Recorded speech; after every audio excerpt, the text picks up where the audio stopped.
Hi, I'm Stephen M. Miller, and I write books about the Bible and Christianity. And I'm paraphrasing the Casual English Bible. I write for people who aren't Christians, and I want them to be able to read the Bible and understand it. There's a problem. My target audience asks tough questions about Christianity and the Bible, questions we Christians tend to dodge. And by tend to, I mean we dodge the devil out of them. For example, one of my web developers told me this about the Bible a few days ago. All that stuff happened a long time ago. How can we know how much they got right? Well, remember those famous Dead Sea Scrolls they started finding in the 1940s in caves by the Dead Sea, which is why they call them the Dead Sea Scrolls? They found a 2,000-year-old copy of the book of Isaiah, written about 100 years before Jesus was born. That document is 1,000 years older than the copy of Isaiah that scholars used when they translated the King James Version of the Bible. That was about 400 years ago. There's not much difference between Isaiah 2,000 years ago and Isaiah today. That book aged well in the past 2,000 years. It kept the message. But here's the tougher question they ask. How do we know the Bible is the inspired Word of God? I've now paraphrased over half the Bible, and I can tell you I understand why they ask that question. It makes perfect sense to me. I've just spent the last couple of months paraphrasing the book of Deuteronomy. It's presented as the final speeches of Moses before he died. He reviews the laws he says God told the people of Israel to obey. Well, did God inspire these laws I'm about to read? Pardon, but several of these are about sex. What if there's no evidence the woman was a virgin when she got married? In that case, take the woman to the front door of her father's house. That's where the men in the city will stone her to death. She has disgraced herself by having premarital sex in her own father's house. That's not for getting caught. That's for not having proof she was innocent. If a man comes to town and has sex with a girl engaged to someone else, stone them both to death at the city gate. Kill her for not crying rape or calling for help. She was in the city. Someone would have hurt her. Really? What if he covered her mouth, or held a knife on her, or knocked her out? Let's say two Israelite men get into a fight. The woman of one man steps in to help her husband. She grabs the other man by his genitals. Cut off that woman's hand. Don't pity her for a second. Well, if God said that, I think my non-Christian friends would say, God sure sounds like a guy. For a woman trying to defend her husband, wouldn't self-defense instructors tell her that low is one way to go? So that law might sound like an irrational fear of misplacing one's posterity. Which brings to mind another law about misplaced posterity. You can't go into the worship center if you're a man without a penis. And you need testicles. Not crushed. It's even worse if you were born illegit. Not only can you not go into the worship center ever, your descendants can't go in for 10 generations. What that means is William Shakespeare's legendary illegitimate son, who would have lived when the King James Version of the Bible was translated in the early 1600s, is just now free to send his family back to church or synagogue, which, after 10 generations of fishing on the Sabbath, might not be their preference. There's a contract at the end of Deuteronomy that lists the good things God will do for the people of Israel if they follow the law.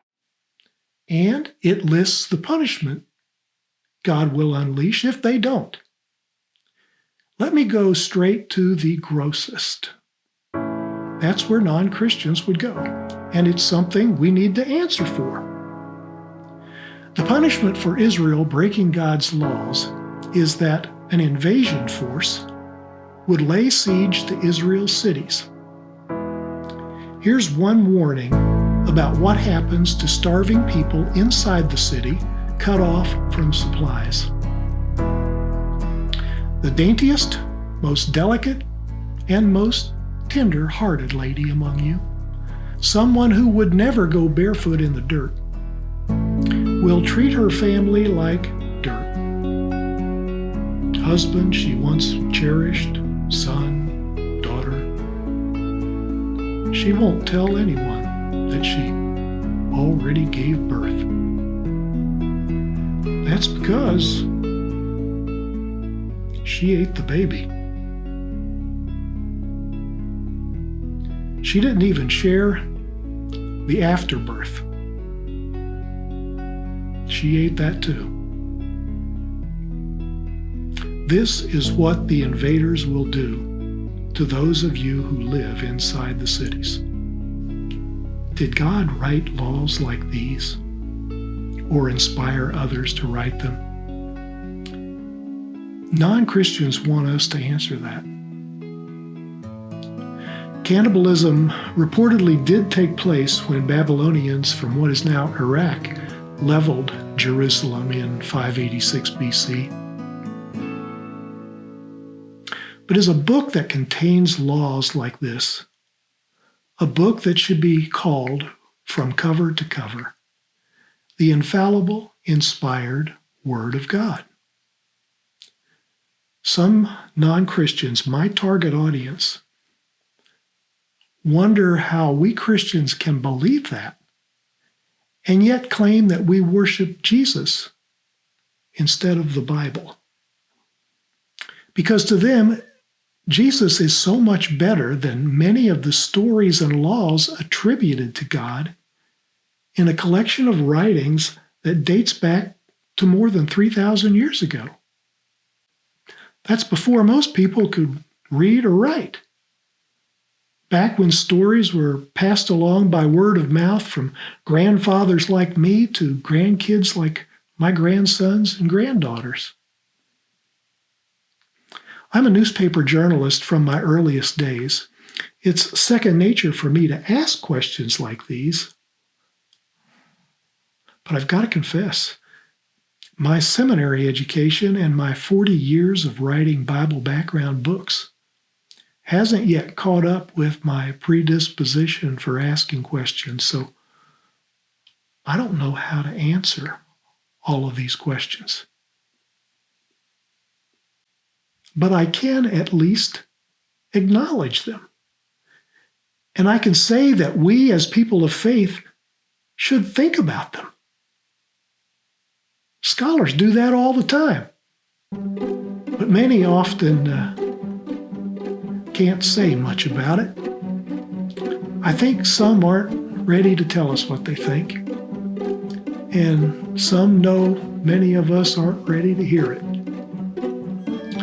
Besides, some scholars seem pretty sure that if they said what they thought, they'd get their satchel handed to them by security.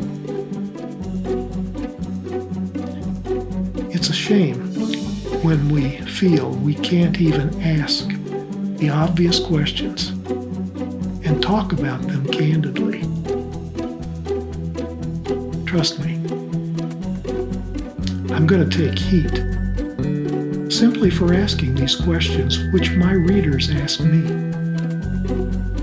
If we want to reach non-Christians, perhaps we need to free ourselves to think and to let God's Spirit do the job Jesus said He would do. You'll have this Spirit to teach you the truth. Some folks are going to tell me this was the perfect opportunity to teach people the truth about the Bible. But I believe it's a better opportunity to teach people to think about the Bible. I give out answers to Bible questions a lot. This time, you do the thinking. God didn't give us a brain to get rid of the whistling in our ears when the wind blows. Normally, I'd ask you to give me a thumbs up on this video because my mother counts them. But you're either gonna love this or hate it. And I don't want to involve my dear mother. Hey, think about it. And thanks for listening. Peace to you.